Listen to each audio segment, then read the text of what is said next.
So I'm Rob Stephenson. I'm a wellbeing campaigner, so I work with organisations to help them create a culture of wellbeing and psychological safety. How long have you been in the industry?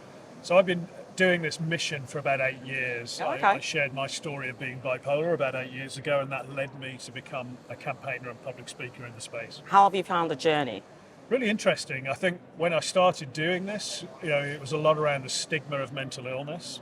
I think now that's still an issue we need to address, but the narrative is more around how can we create a culture of well-being and how does that relate to sustainable performance. With regards to mental health, there's a lot out there for men. A couple of charities set up for mental health for men. Now, for women, particularly in construction, we've got three sides to it. You've got the gender, maybe I shouldn't use the word gender bias, but it is out there. So it is what to do to help women in construction. What can we do to encourage more women to come into the industry? It's interesting, isn't it? Because the male suicide stats are well documented in construction, so we obviously need to address those. But I think if you are to look at what is one of the top drivers of our well-being, it is belonging, and it's a sense of belonging. So as a woman in a more male-dominated industry, how do we create that sense of belonging? And I think we need to be educating our senior leaders on the importance of belonging, the importance of well-being, but also then creating safe spaces, so employee resource group, women's groups where there's more voices championing. And I think we can't discount the importance of allyship among senior leaders that are representing women in the workplace as well. Perfect. What sort of support would you say you were able to access while going through the challenges? So I think for anyone going through a mental health challenge, first of all, you want to feel safe in saying, I need some help, just like you would with your physical health. Then we need support services like counselling, access to therapists, workplace adjustments in certain cases to be able to start to manage that challenge.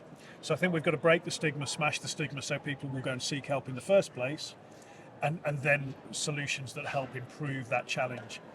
I think the other important bit is peer support, is creating a culture where there are others in the organisation, whether that's wellbeing champions, first aiders, or other people going through a challenge where you can have a kind of more informal peer discussion as well. You mentioned something at the stage, because I sat in to listen to you. You talked about the culture within companies, and particularly when it comes to communicating these things. What would you say would be the right approach in solving these problems? So I think really in terms of communication about mental health and well-being, it's really important that senior leaders are behind this and communicate it as a strategic priority of the organisation. Then it's around disseminating this to line managers who can then understand the importance of it and really get behind the issue as well. Right, fantastic. Obviously, mental health is a massive topic, and it's a general issue globally, not just within the UK now, and not just within the industry. So if it's something that we need to tackle within the culture of a company, for instance, what sort of support would you say we should expect from the governing body as well? So for me, if we're going to tackle the mental health challenges in the workplace, and I think you've got to look at what's causing those challenges, and in a large number of cases, it's often work itself that is the cause of stress and burnout that are then contributing to anxiety and depression, etc. So I've mentioned psychological safety. This is a really important concept that we need to create. So do people feel safe in saying, my workload is too onerous? Do people feel safe in saying, I'm experiencing a lot of work stress, I need some help? Or I've got a mental health challenge and I need support? So this concept of, do people feel comfortable in disclosing these issues? That's what we really need to create. And we do that from the leadership to the line manager level to the employees themselves. You'd agree, though, that it's one thing to talk about these things. It's another thing for the business to actually do something about it. If you talk about it and it's not been picked up, or you feel like it's really nothing is done about it. What should be the next approach? What's the next step then? Because that could deter anyone from speaking out. I agree 100%. You know, if a company says our employees are our greatest assets, then we should be treating them like our greatest assets. Exactly. And a lot of companies will say mental health is a priority, but then we'll have unsafe work policies, we'll have, leading by fear, etc. So we've got to walk the talk. You know, leaders have got to prioritise their own well-being. They've got to talk about it. Managers have got to do the same. You know, we've got to ensure that people are taking their holidays, taking their breaks, pursuing their hobbies, because actually, if they do that, they'll thrive and be well. But it's a win-win because performance will also be better. Yeah. I want to emphasize on the aspect of the women's side of things when it comes to construction and mental health.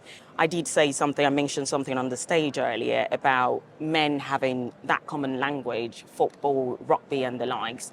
For women, it's slightly different. Yeah, I watch rugby. I would go out for, spend some time with people. Networking is not a problem, but not a lot of people can do that. What can be done differently then? Well, it's coming back to creation of inclusive workplaces that doesn't just serve a cross-section of the employees. And so creating events that are more inclusive. For example, I mentioned this on the stage, volunteering.